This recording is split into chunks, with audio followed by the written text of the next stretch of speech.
Greetings, everybody. I hope you're doing great.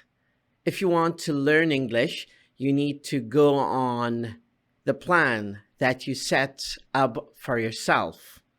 How do we go on in our training of English? We need to keep practicing.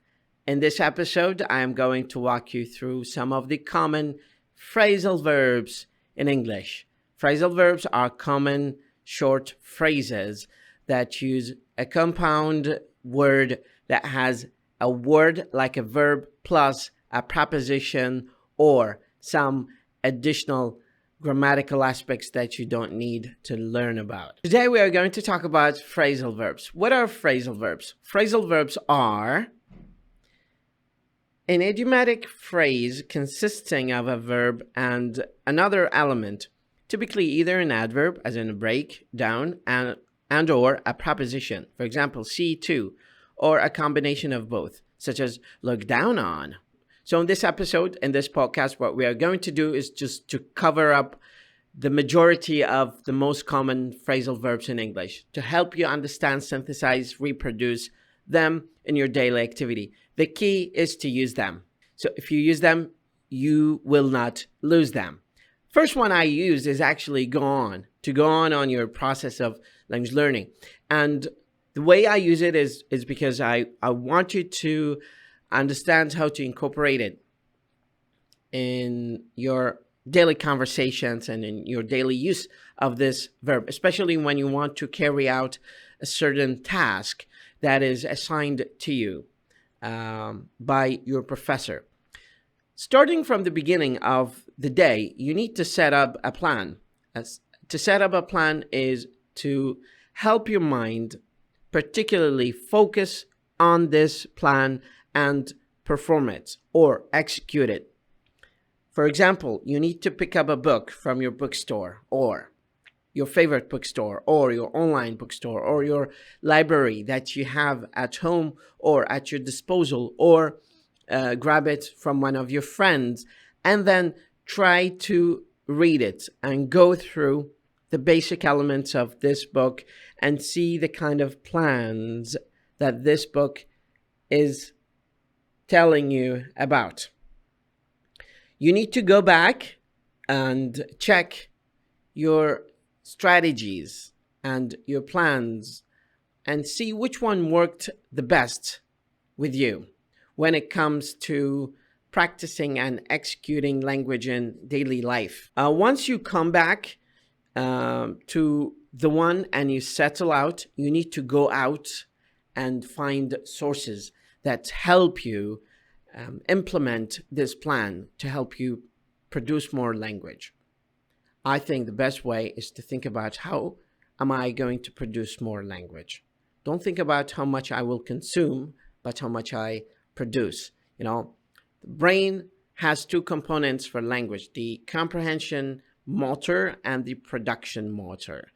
A problem is with the production motor, not the comprehension one specifically. Once you find out the best strategy or the best plan that you have for yourself, you need to point out to that plan and say, this is what I am going to do this month. I'm going to focus for 30 days on implementing this plan to help you synthesize, reproduce more language. For example, going out with my friends, practicing public speaking, listening to some interactive videos on YouTube and then reproduce them. That is going to absolutely help you better your understanding of phrasal verbs, for example, or any other aspect of grammar. But first, you have to make up your mind. It means to decide. You have to make up your mind in order to take over the old plan that you had that didn't work out when it came to your learning of English. Once you settle on a plan, you have to get down to work. It means you have to start working on implementing this plan and making sure that it fits all your needs and necessities in language learning. Find out the best strategy or the best plan that you have for yourself. You need to point out to that plan and say, this is what I am going to do this month. I'm going to focus for 30 days on implementing this plan to help you synthesize, reproduce more language.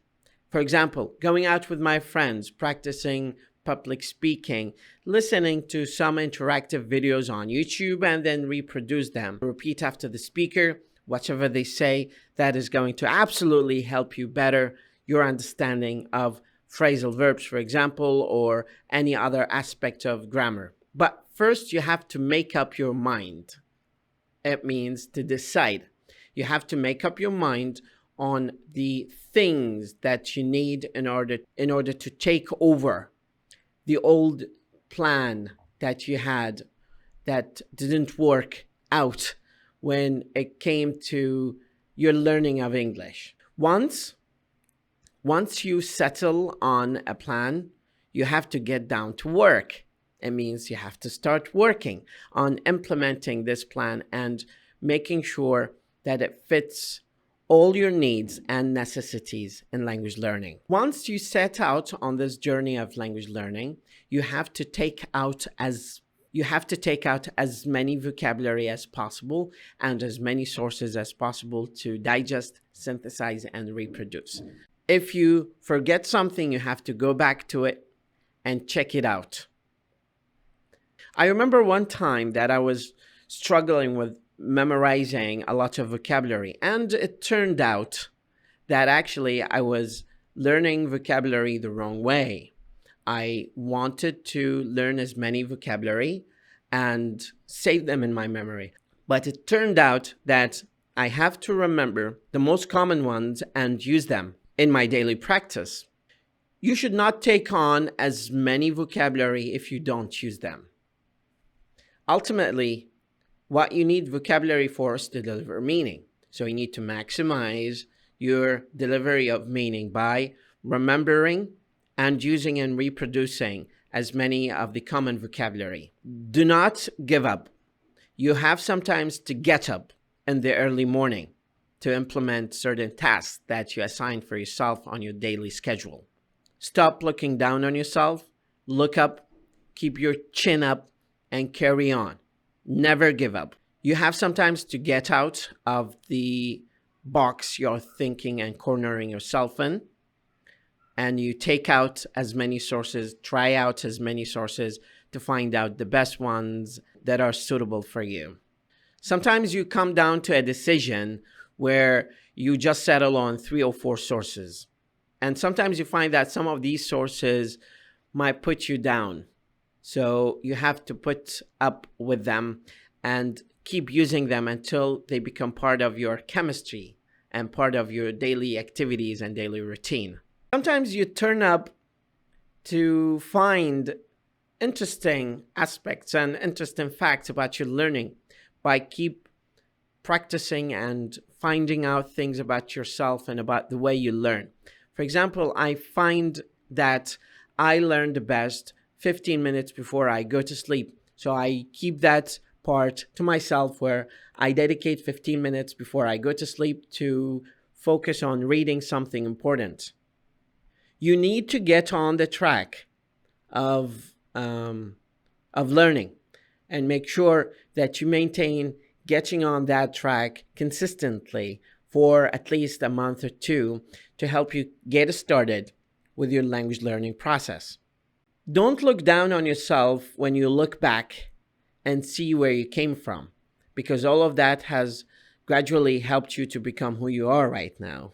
Some of your friends will try to bring back some old memories about how you struggled with language when you started learning it, whether that's English, Arabic, Italian, or whatever language you have been learning. You need to stop them and break down the basic elements, especially if they want you to comment on how you learned the best. Sometimes you need to take off your shirt to fight them, to prove them that you have struggled a lot with language. So putting you down is not an option.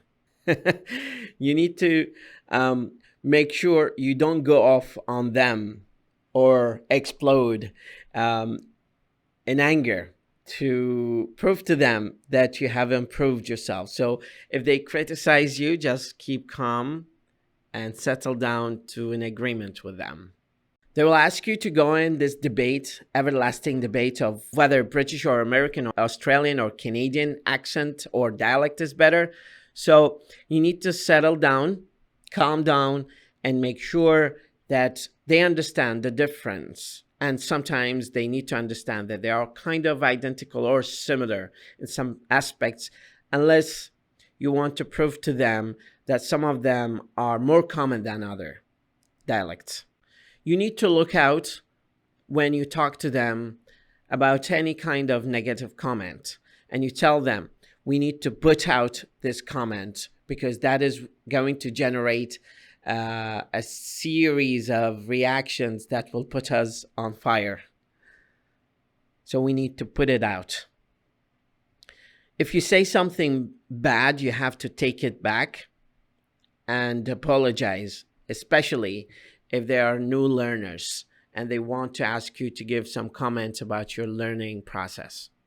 You need to sometimes hold up the pressure of being asked so many comments and you have to repeat that. I get that kind of pressure from some of my followers, especially if they keep asking me the same question and I try to keep commenting, and then I have to go back and check what they said and give them feedback on. That's where I sometimes feel negative. So I have to put down this kind of pressure and get down to business and discuss it with them, and then make sure that they understand it quite well. You need to move on your plan of language learning and never turn back, to an older or first square of your learning. You have to keep pushing yourself hard to go forward, to move forward. And that demands sometimes to go around the protocol of language learning and try something new, think out of the box. And even if that requires you to break up of the kind of commitments that you have, but not to break up with your girlfriend just because you want to spend the whole day learning English. You need to come along to find out that whatever you've been doing so far is for the purpose of your learning and for your own benefit, and you have to tell your family about it. I noticed in news yesterday, which is something irrelevant, to be honest, a group of people who did sit up and they were protesting against the government. And I noticed some of them sit up. In addition to that, maybe you can give a call to your friends at any certain time and tell them we just need to sit up to watch a horror movie or a documentary to help us learn English better. You need to turn around the corner to find out any fine details that will help you improve your English the more you go in your process of learning. When you get in that part, you have to come around the corner and think about the best ways that have helped you improve your English and tell your friends about this kind of strategy. Sometimes that demands you making out a decision to get off the wagon and work alone, but you should not turn down any kind of request to help you or help your friends learn English. So when your friends ask for help, please do not bring them down and degrade them or insult them when they want to ask you to learn something, especially if you are a celebrity or someone who is really famous. You need to come over to my place or to my page if you have any questions about language learning. I know the kind of speech that I've been working on so far is to help you incorporate as many phrasal verbs, but sometimes you need to go through the fine details that I am saying. That is going to help you contextualize what I am saying, and that requires you to sit back and hold back any kind of pressure. If you do not understand me quite well, you need sometimes to look up a word in dictionary, or move in to another video channel to watch other tutorials to help you get a sense of what I am saying here. If you're an English learner, you always have to look around for any sort of information that will help you take down any ambiguity in language learning. Please do not put off any scheduled tasks for you to learn English. Things will come about and unfold to you that English has become part of your necessity to learn, because you wouldn't find any kind of job if you do not master English or you do not speak English fluently. So you need to set about and look around for any chances to help you speak English better. There are so many sources online like Udemy, Coursera, YouTube channels, Vimeo. These are very famous websites that offer free access to so many sources to help you improve your English. Do not turn off any alarms that wake you up in the morning to tell you, well, this is a good time for you to start your schedule and learn some vocabulary, or watch or read or listen, or even practice speaking with your friends or by yourself, just like what I'm doing right now. But the most important decision and the most important part is you should never give in. You should never surrender.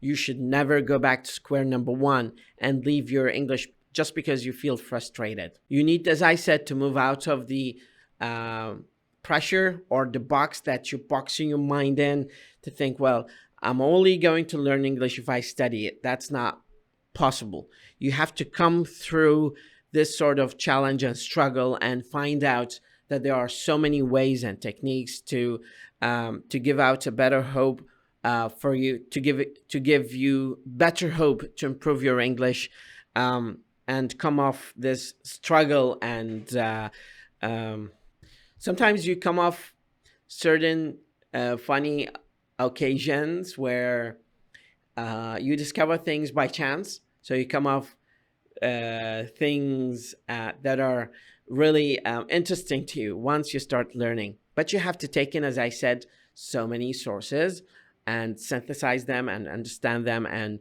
move up the ladder and move up on the ladder of language learning. That is absolutely going to galvanize your language learning process. You see, I am using new words just because I want to tell you to write them down and turn around them, find out what they mean, and get in the mind of an English speaker.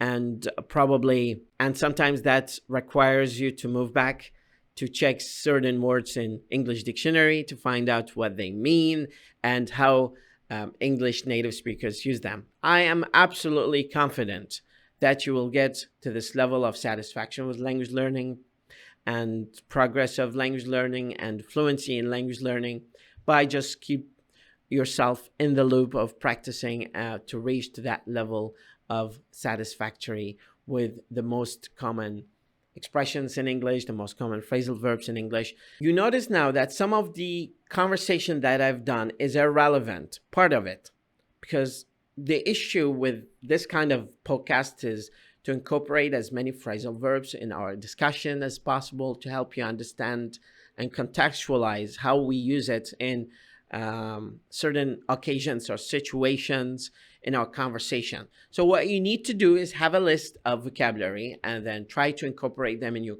daily speeches. That is going to help you to improve your English. Thank you so much for listening to this long podcast. God bless you. I love you all. And I'm pretty sure your English is going to get better. Have a wonderful day. ودرب اللغة وليد خالد.